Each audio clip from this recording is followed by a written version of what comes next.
سلام. میدونستی سال 2015 یک کشور جدید به کره زمین اضافه شده که اسمش هم لیبرلنده؟ اگر نمیدونستید بیاد راجبش صحبت کنیم، ببینیم چطوری و از کجا این کشور اضافه شده. من حامدم، عاشق دنیای املاک و سرمایه گذاریم و میخوام بهتون داستانهای جذاب ملکی کشورها و یا ساختمونهایی که پشت پرده‌ای دارن رو بهتون بگم.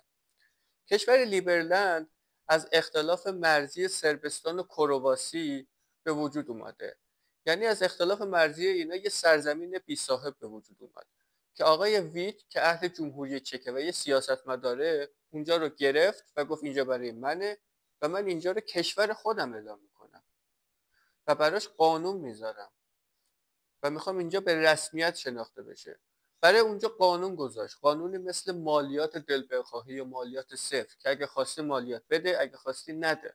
پول ملی برای خودش تعیین کرد و پول ملی من گفت ارز دیجیتاله، یعنی همون مثلا بیت کوین. و بعدش گفتش که من برای خودم پاسپورت میزنم و پاسپورت رسمی برای خودش زد. ولی خب هیچ ارزشی نداره اون پاسپورت توی هیچ کجای دنیا. همونطور که کشور لیبرلند هیچ وقت به رسمیت شناخته نشده. ولی بعضیا میگن شاید این یه ایده اقتصادیه برای سالهای بعد، یه آزمایش، اینکه بتونیم ما بازم کشوری ایجاد بکنیم یا نتونیم انجام بدیم. شاید فکر کنید اونجا کسی الان زندگی میکنه یا نه. خیر، اونجا هیچ کسی زندگی نمیکنه. اونجا یه سرزمین بدون آب و برق و گاز و ساختمان‌های اداری و زیر ساخت‌های شهری و یا زیر ساخت‌های برای زندگی. ولی آقای ویت میگه که من اینجا رو قراره کشور کنم. به نظرتون میتونه یه شخص با یه قدرتی که داره یه جایی رو برای خودش بگیره و بگه اینجا کشور منه؟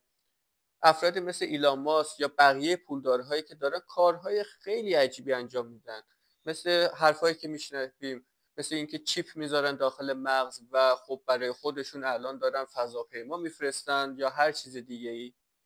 یعنی بعدا میتونن یه جایی رو بخرن بگن اینجا برای منه و اینجا کشور منه و برای خودشون قدرت تعیین کنن.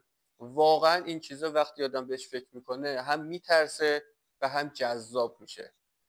اگر به این مورد و به این داستانهای ملکی و این چیزهایی که باید بدونید که توی دنیا اصلا داره چه اتفاقی میفته علاقه دارید، حتما کانال من سابسکرایب کنید. اگر خوشتون اومد از این ویدیو لایکش کنید و اگر دوست داشتید باز هم جزو اولین نفراتی باشید که یه چیز جالب راجع به املاک میدونید، زنگوله رو فعال کنید که من هر وقت ویدیو گذاشتم براتون بیاد. خیلی ممنونم ازتون.